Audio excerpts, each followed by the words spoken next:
Alright guys, so this is our last section before we have our test on Monday. So this is the final thing that will be on the test. And this is going to be our average atomic mass is what we call it. And it's basically a math equation where it's how we know how we get these numbers right here, our atomic mass numbers. So average atomic mass is the average of all the isotopes of the element.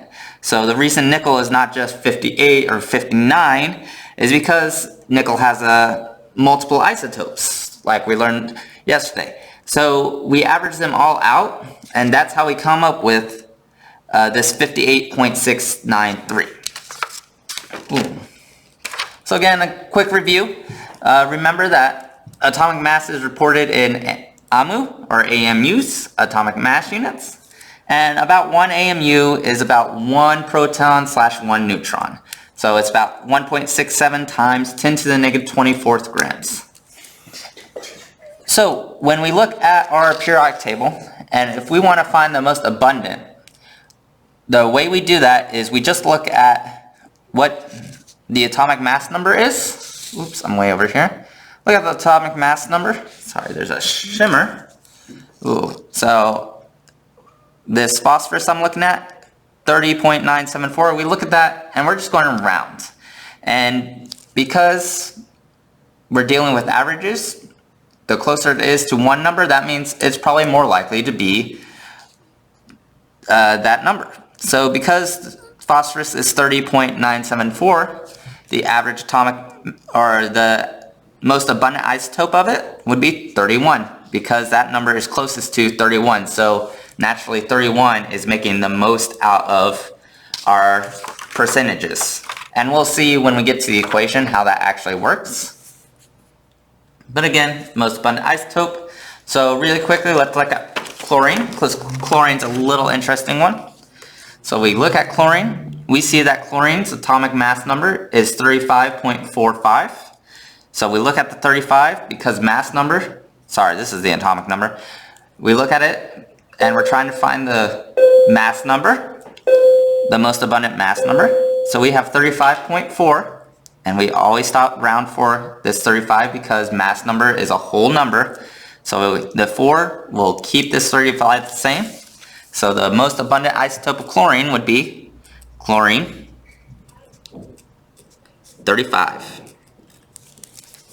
And again, that's just a simple way to predict the most abundant. It's kind of the fastest way we can do without like gathering a bunch of them up and taking a large sample to figure that out. Alright, so on to the calculations.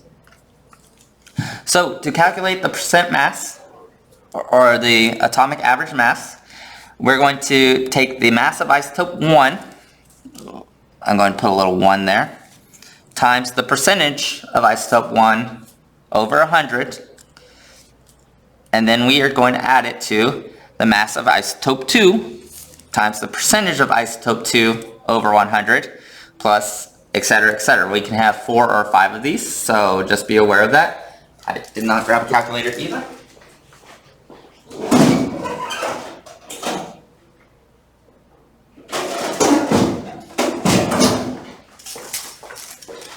Alright, so we can have multiple, we can have 4 to 5 different isotopes, and if we get that situation, you just keep going, so it's like mass of isotope 1, percent of isotope 1 over 100, plus mass of isotope 2, percent of isotope 2 over 100, plus mass of isotope 3, so on and so forth.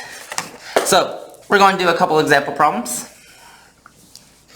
Really do not have, oh, just a quick note. So in real life, protons and neutrons are not exactly the same. There are slight differences. So protons are equal to 1.0073 and neutrons are equal to 1.0087. So for simplification purposes, we say they're equal, but just do note that they are different weights, and that will come up way past where we are now and if you continue chemistry on in college. Alright, so with these problems we always have word problems, but remember, we're just looking for the mass of isotopes and the percents of isotopes. So we have the element copper has naturally occurring isotopes with mass numbers 63 and 65. And the relative abundance of the atomic masses is 69.2 for the mass of 62.93 AMU and 30.8 for the mass of 64.93 AMU. Calculate the average atomic mass. So again, for this one, we would just use the mass numbers. Don't use the actual AMUs because we're just looking at the simplified version of it. Ooh. So we're going to set up our problem, and I'm going to select 63 as my first isotope. So I have 63 times 69.2% over 100. And I'm going to put it in parentheses. So always write out your equations when you're doing an equation, make it parentheses so that way it's easier to, when you plug in your calculator, you can actually go along with it. And I'm going to add and open my parentheses, 65 times 30.8 over 100 and close. And we only have 2, so our average atomic mass of copper is going to be somewhere with these 2. Alright, so I pull out my calculator, and again, I do the parentheses so I can follow along. So I got 63 times 69.2 divided by 100, close my parentheses, plus 65 times 30.8 over 100, and close parentheses. And I get the answer, and I get a syntax error. Awesome. What did I do wrong? Let's try this again.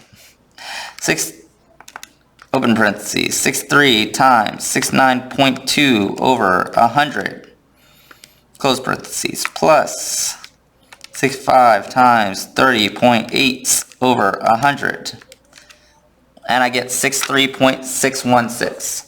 So a key to when doing average atomic mass is it should always be somewhere between your lowest value and your highest value. So we had 63 and we had 65. And we come up with the answer of 63.6. So again, it's between our lower value and our higher value. 63.616. And we double check, so we said this is copper. So copper 63.546, we're close. I think if we use the actual correct values they gave us, it would give us it, but that's fine. Alright, example 2. So in this one we have 4 isotopes. So this is when it starts getting a little long. But we have chromium 50 at that, chromium 52 at that percent, chromium 53, and chromium 54. So again, we're just going to set up our equations, throw in those parentheses. So we got 50 times 4.35 over 100, close parentheses, plus 52 times 83.79 over 100, plus 53 times 9.5 over 100, and finally plus 54 times 2.36 over 100. So, sorry. Alright, so we've done our setup for it, and again I just took the values and plugged and chugged from my initial equation. And now I throw in the calculator. So the calculator is the hardest part, even I mess up, as you already saw. But if you look, you can always kind of predict your answer, because we know that if we see 52, it's at 83%, and nothing else is even double digits percentage. So we know it's going to be around 52 somewhere. Or it should be around 52. So we got 50 times, I forgot to open. 50 times 4.35 over 100 plus 52, get in the habit of those parentheses. Ooh, they will save your life some days. Oh, plus 53 times 9.5 over 100 plus 54 times 2.36 over 100. And we get 52.0552. So we get 52.0552. And let's see. Ooh, yeah, for average atomic mass, we would want the whole thing. Alright, and we said we had chromium, so chromium's right here. And again, because we're dealing with mass numbers, we're a little off, but it's at 51.996, so we're in the right range. Alright, so again, that's just a way to double check yourself.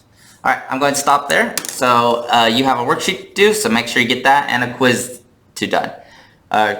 So this is the last thing that's going to be on the test. The test is going to consist of our sig figs, our accuracy precision, the scientific notation, the atom isotopes, and finding the average atomic mass.